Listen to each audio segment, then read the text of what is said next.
Here's what's undeniably true about your appetites. Either you rule them or they rule you. And here's the interesting thing about appetites, especially for those of us who are Christians. It doesn't matter what you believe.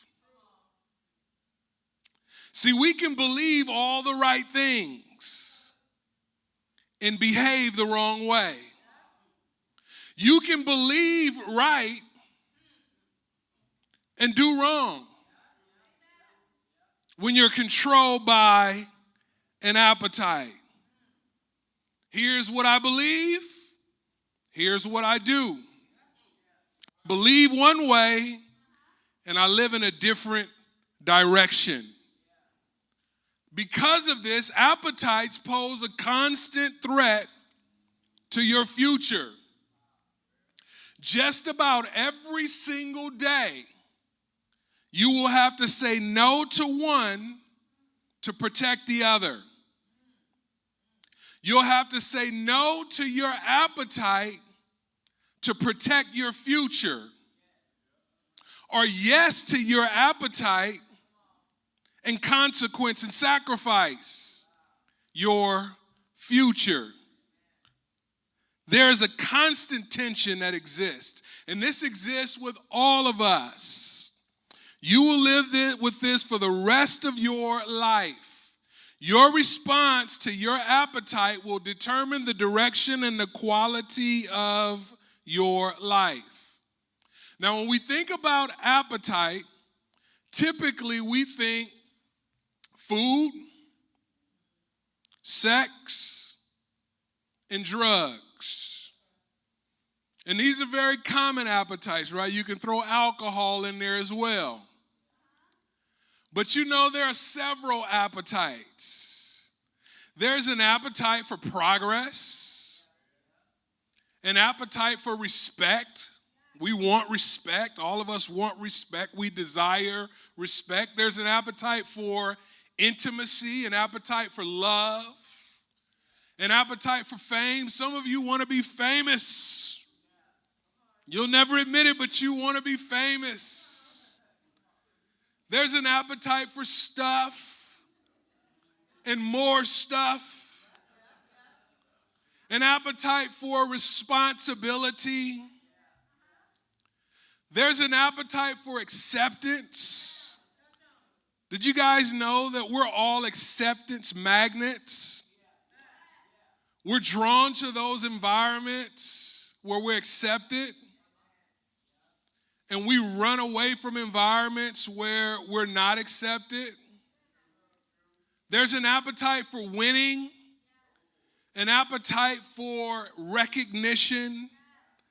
There's an appetite to be envied. You want people to look at you and envy your shoes, envy the way you dress, envy your woman, envy your man, envy what you drive. There's an appetite for newer stuff. Now, most of these are acceptable.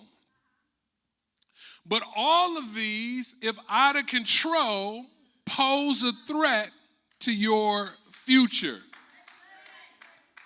Now, I want to pause right here and make a few quick observations about appetites, especially for those of us who are Christians, because Christians believe this when it comes to appetites. We believe that God created them and sin distorted them.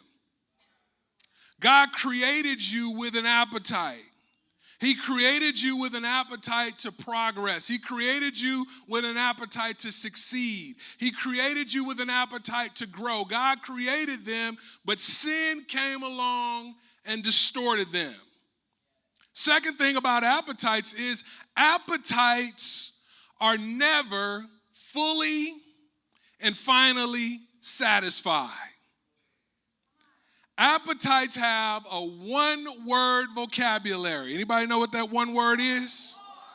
More.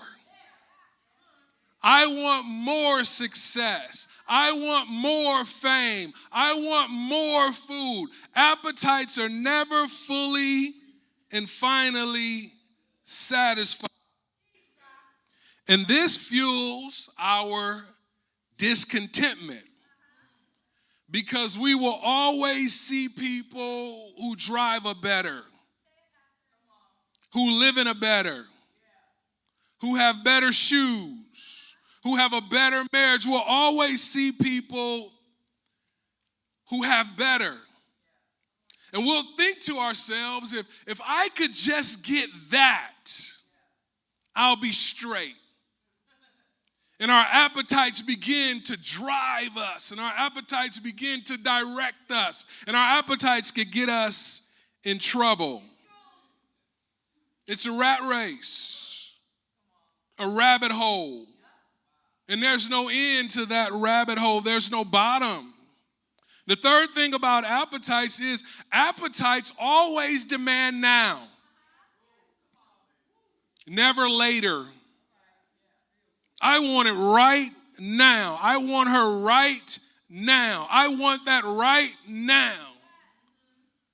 It always amazes me when I start connecting with family members and they start to see where God has brought me, and, they want to get involved. And even people that get involved in business with me and they see where God has brought me. And this is not to brag, but this is just to point out something. A lot of times when these people get involved and they start coming around and they want it now. They have no idea what went into me getting to where I'm at. I didn't get where I'm at. I'm a long way from where I want to be, but I didn't get where I'm at overnight. And they want it now. And many of them think because they're family members, they can get it now. But oftentimes when we get it now, right now, we don't appreciate it. Appetites are not a fan of delayed gratification. That appetite wants to be satisfied right now.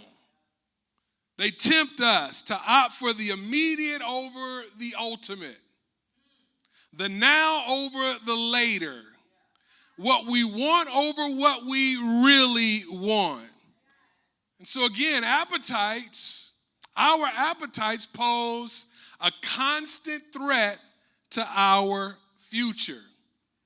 And more importantly, your response to your appetite will determine whether you fulfill God's will for your life. You'll never fulfill God's will for your life if you continue to give in to your appetite. And it's going to continue to call you, and that voice is going to get louder. Those cravings are going to get stronger, but every time you give in, you take a step back from the direction that God has called you to. Now, there's a very familiar Old Testament passage that I believe sheds light on what we're going to talk about today as it relates to appetites, and our appetites getting in the way of our future, our appetites actually running the risk of destroying our future. You guys are familiar with this Old Testament passage.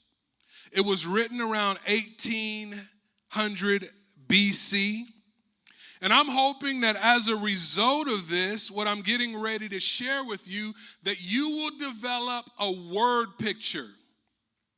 And that this word picture will sit front and center. And every time you're on the verge of sacrificing your future for an appetite, this word picture will pop into your mind and cause you to hit the brakes and pause. The story is about Esau and Jacob. Now, most of you are familiar with Esau and Jacob. When we look at it in the Bible, it says Jacob and Esau, but because of what happens in this story, we see Esau and Jacob. At the center of this story is something known as a birthright. Esau was the firstborn, and because of that, he received, or it came with, certain rights. The first right was that he got a double dose or a double portion of the inheritance. Now, this was a big deal for them because they came from a very wealthy family. And so a double dose of the inheritance means that you at least had 2 times more than your brothers and your sisters. The other thing that came with this was judicial rights. That means that you got a chance to decide. If there was a dispute in the family, you were the judge and you got a chance to decide. Your word was law. And the third thing, in a strange and mystical way, this thing that came along with birthright was this special blessing that came from God. And so Esau and Jacob have this tension that exists. They're 2 different people. Esau is an outdoorsman.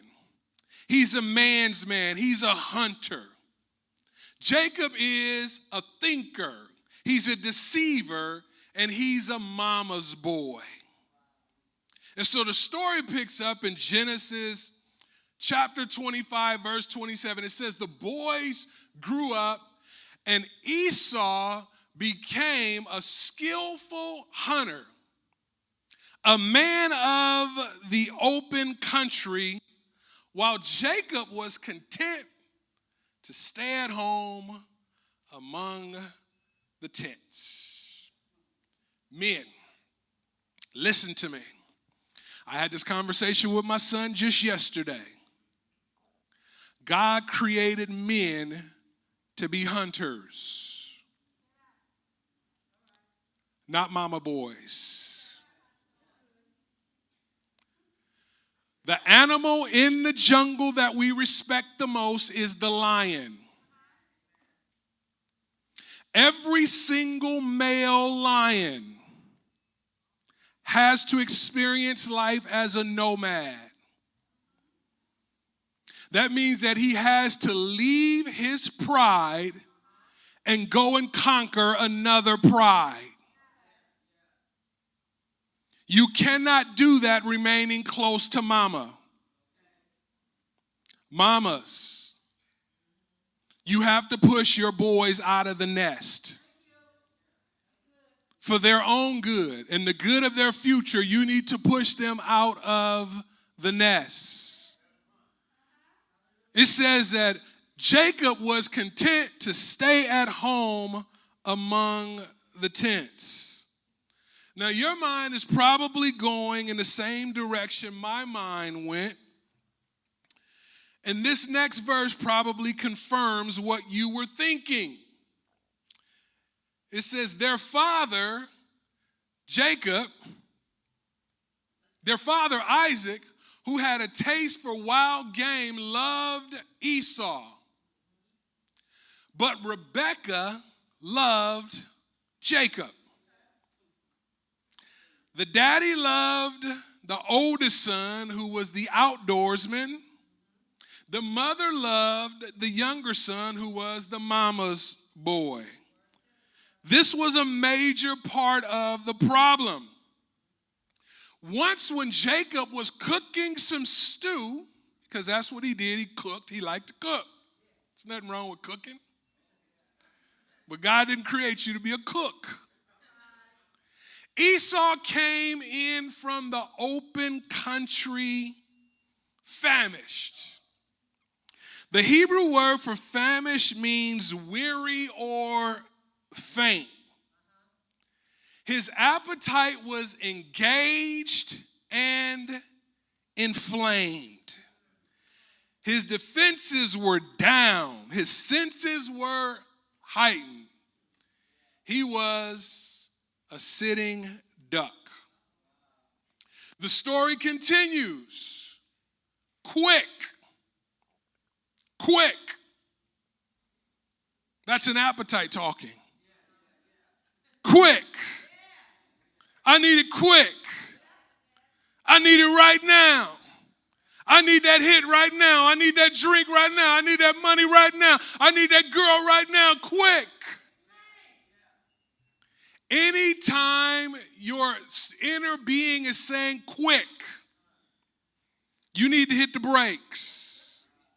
You need to pause because you are heading towards danger.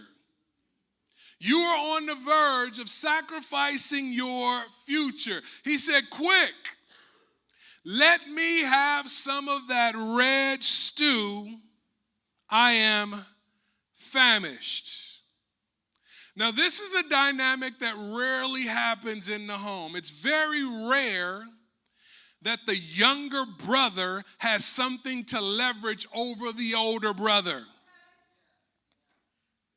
But when this happens, the younger brother is usually going for the jugular. And so now he's a sitting duck. He's prey. And when your appetite is inflamed, something happens in your brain. The appetite convinces you that this thing that you want so bad is going to satisfy you. And then focalism kicks in. You can't see anything else but her. You can't see anything else but him. You can't see anything else but it. And now you're caught up because your appetite is inflamed. Esau is caught up.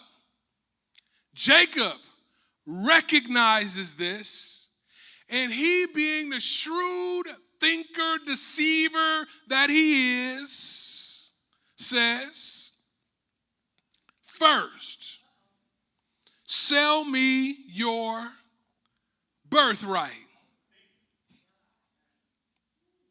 He didn't say, let me wear your shoes. He didn't say, let me rock that hat. He said, sell me your birthright. This is Esau's future. Who in their right mind would trade their birthright for a bowl of stew? Who would do that? Who would trade future wealth, future glory, your family for a bowl of stew? Who would do that? The answer is, you might. People do it all the time. People trade in a relationship with their children for dope.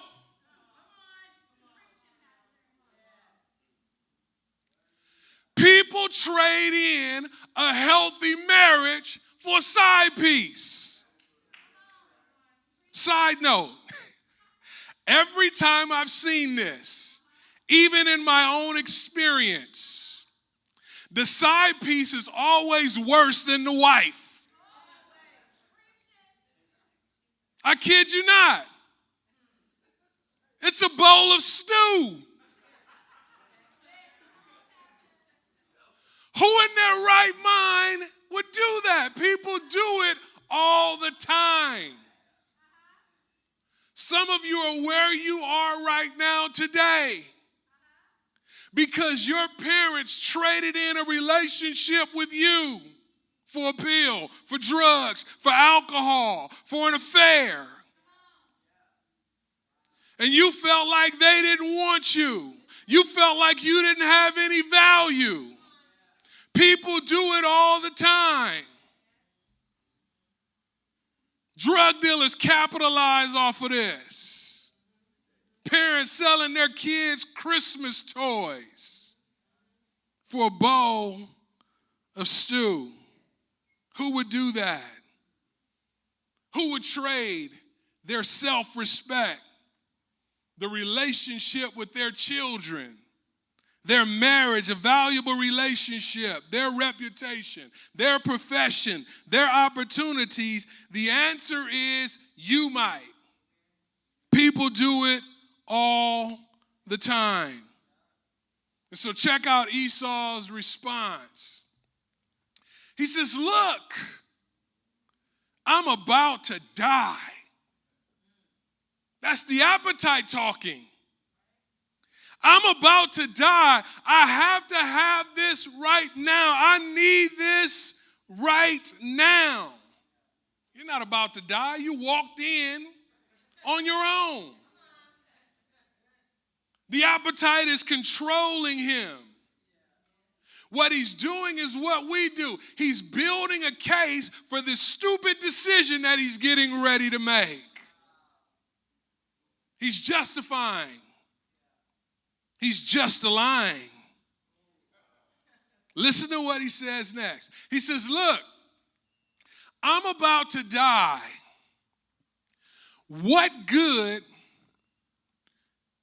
is the birthright to me? What value does this birthright have for me? I want to add a couple of words to this. What good is the birthright to me right now? It's no good to you right now, but it holds a lot of value later. That's the deception of an appetite. An appetite will have us sacrificing our future for right now. So many people could have been difference makers in society, but they made a right now decision that sacrificed their future, and now their peers no longer respect them. Their kids no longer respect them. Their wife no longer respects them because they made a right now decision. He says, what good is the birthright to me right now? And Jacob, being the shrewd character that he was, he went in for the kill.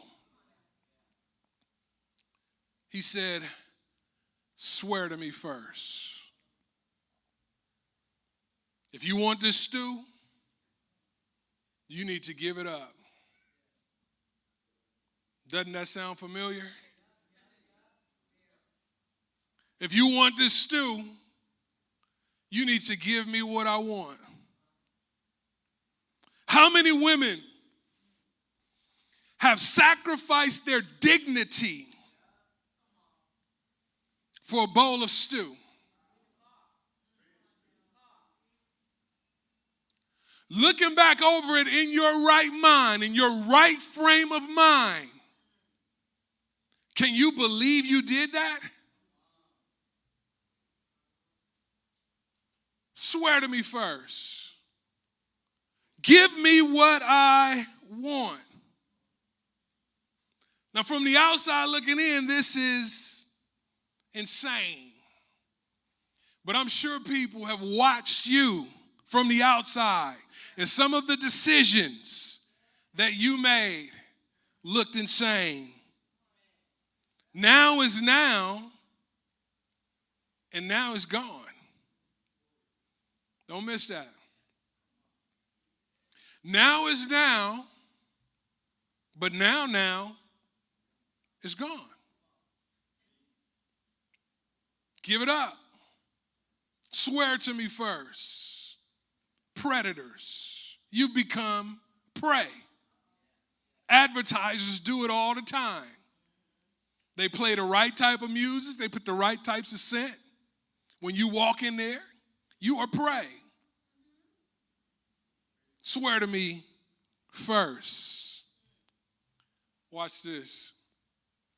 So he swore an oath to him, selling his birthright to Jacob.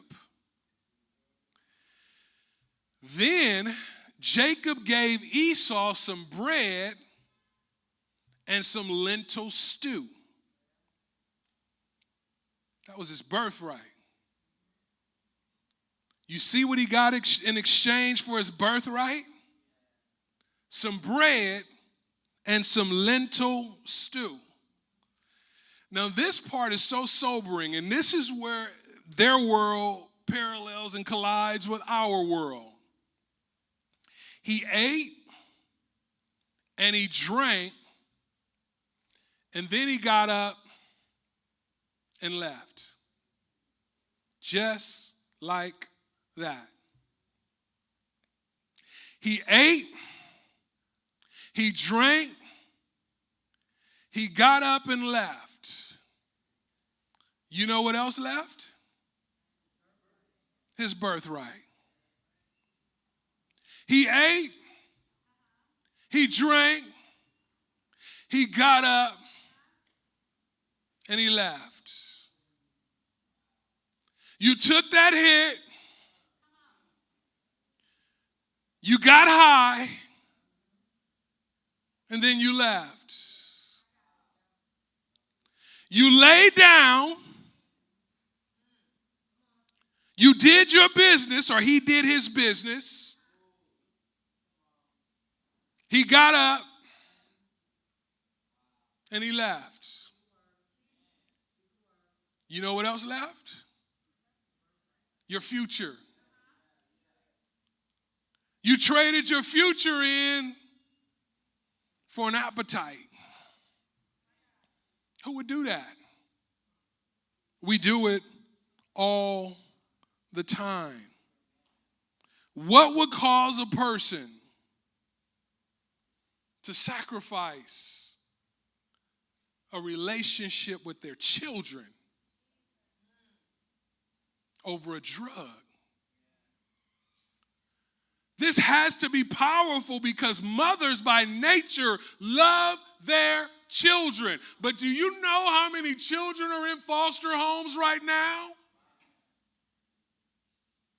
Do you know how many children are living with people they barely knew, the people that didn't give birth to them right now?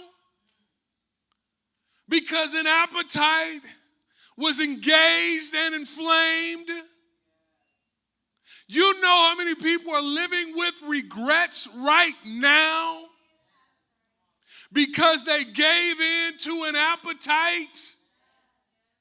Appetites are powerful. When the stew is gone, so is your self-respect. When the stew is gone, so is your money, so is your dignity. When the stew is gone, your wife no longer respects you. Your children no longer respect you. The stew wasn't the only thing that left. So here's how the story ends. So Esau despised his birthright. It's no big deal. After he did it, it's no big deal. I don't care. He created a false narrative. Very few people face up to this, so they continue down this path of destruction. It's no big deal. The hell with it. See, here's the thing, and you guys have witnessed this. Some of you who have been divorced, some of you who have divorced, you've witnessed this. We move like we don't care until it's too late to care. Now she no longer wants a relationship with you. You care now. Now your children no longer want you around. They don't care that you don't come to their, that time is past already. But now you want to care. And you think because you've had this come to Jesus moment that everything should be fine. It's too late now. You traded all of that in for a bowl of stew. Can you believe it? We are never truly ourselves after this, because you can't be yourself as long as you're lying to yourself. And if you know how this story plays out, Esau's decision didn't just affect him. It affected future generations. And here's what we need to keep in mind as our appetite is inflamed and we're getting ready to make that stupid decision. That generations are on the line. See, some of you are the product of generational curses. I was the product of a generational curse. My father was a womanizer. I became a womanizer. My father sold drugs. I started selling drugs. My father ran the streets. I started running the streets. But you can break a generational curse. Breaking a generational curse doesn't remove the consequences. His decision not only affected him, but it affected generations to come. So in conclusion, we can never lose sight of this. Our appetites compete for our future. We will have to say no to one to protect the other. We either rule them or they rule us. And if you don't rule them, they will ruin you. At some level, all of us will be tempted to sacrifice our future for a bowl of stew. And here's what I want to ask you as I close today's message. What is your bowl of stew? What is your bowl of stew? In the moment, it doesn't look like a bowl of stew, but when you look back over it, it's nothing more than a bowl of stew. What you got in exchange, it was a bad trade. You know it was a bad trade. It was a bad trade. What is your bowl of stew? You have no idea what hangs in the balance of your decision to give in to an inflamed appetite. Every single day, you will be faced with this temptation. And so here's what you have to do. You have to decide. It's always a decision, and it's always your decision. Nobody can make you do it. Nobody can make you put them drugs in your system. Nobody can make you eat bad. Nobody can make you lay down when you should be getting up. Nobody can make you stick around the house when you should be out hunting. It's your decision. You decide that you're not going to trade your career in for a bowl of stew, your future in for a bowl of stew, your marriage in for a bowl of stew. You do what Esau didn't do. You have to reframe and refrain. Reframe and refrain. Reframe. What is reframe? You reframe the whole story. I'm getting ready to trade my future in for a bowl of stew. You think about your future. What is the story that you want to tell? 1 year from now, what story do you want to tell?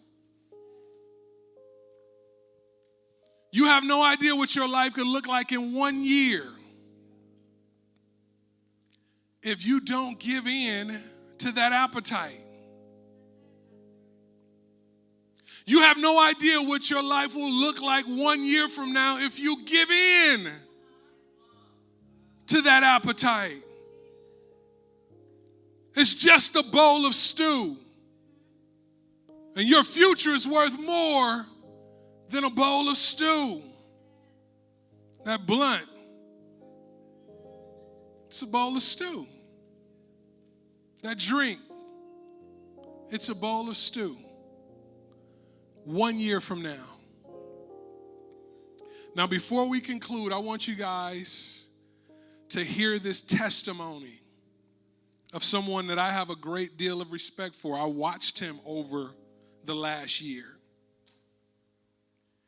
And I've seen how things played out after he made that decision, after he decided not to trade his future in for a bowl of stew.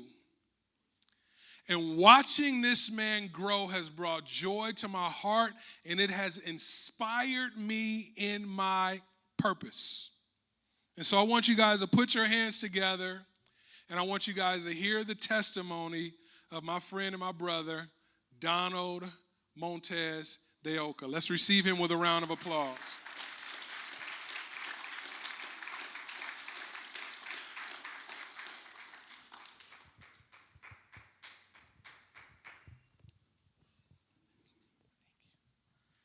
Hello, family. Yeah, in this recovery part, I came to God's property. Before that, of course, I have a story. I was raised in a religious family, hardworking parents, but absent. And so around the age of 12, I needed to help my family. That was the whole thing. Come together, help your family, and I got me a job. And it was a really hard job. I was at the swap meet, couldn't barely keep myself up, 12 years old. I was reflecting yesterday, I know the Bible talks about at the age of 12 that Jesus started knowing some stuff, started getting wise. And I remember I was working, and I seen this plane crash in the air over there in near Cerritos. And I started thinking all these pivotal moments of things that happened, and everything after that age, was kind of fast-tracked. It was a lot of pivotal moments that I had in my life where I was making decisions that were sending me down a path. That path was, trying to make money the easy way, sell drugs, joining people that were in gangs, and then witnessing all these things in the streets, murder, mayhem, robbery. And that was the path that I was on. I was skirted on the outside. Just enough to be like, well, I don't belong to that, but still participating. Well, it got me a long career, being against on the other side of the law. I did about 14 years in prison. And I came to God's property to a sober living.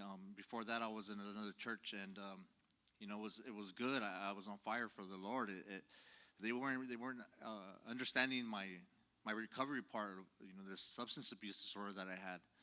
And, I learned through these 12 steps and that I could have something bigger than myself. But I realized today that road led to this, to here, to LA Peace Chapel, to Jesus, to something that the relationship part. Because as much as I wanted to shy away from religion, and I thought that wasn't religion, was not my answer. It's not religion, it's relationship.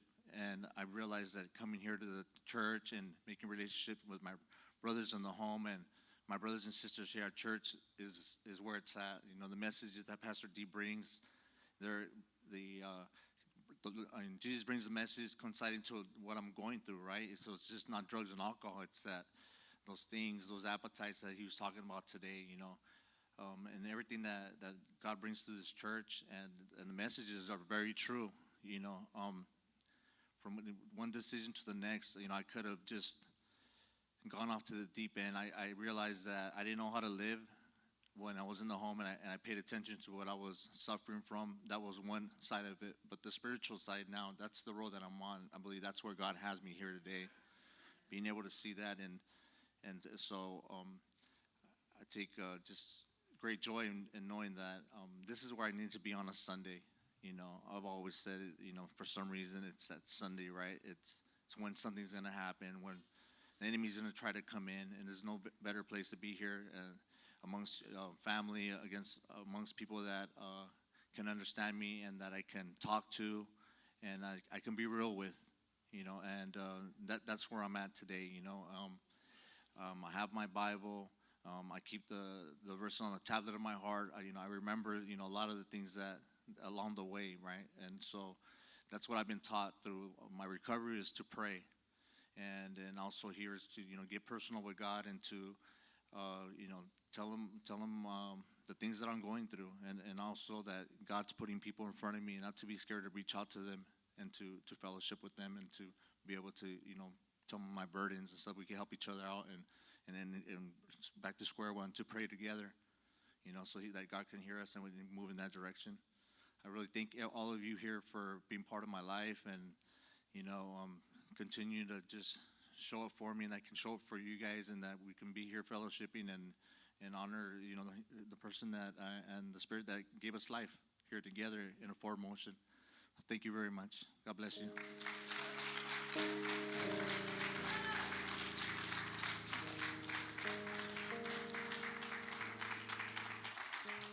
All right. Powerful, powerful testimony. One of many. We have more testimonies at the bridge. We've been in existence for just over a year, and we have several people who have been clean for over a year. And so God is working through Peace Chapel and through the bridge, and I'm excited about our future. As you listen to a testimony like that, there are people who are tempted to believe that that's them. That's not me. I'm above that. I don't do drugs. I don't drink. I'm better than them.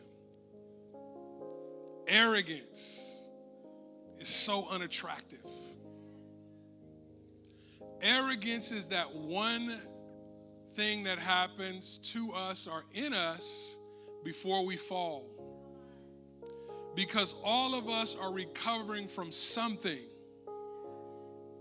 There's nobody in this room that's any better than anybody else in this room. There's nobody that's watching online that's any better than anybody else in this room. And so what is your bowl of stew? You got to figure it out. It might not be drugs, it might not be alcohol, but I guarantee you, you have a bowl of stew. You have to decide, I will not trade what I value most for something I have an appetite for now.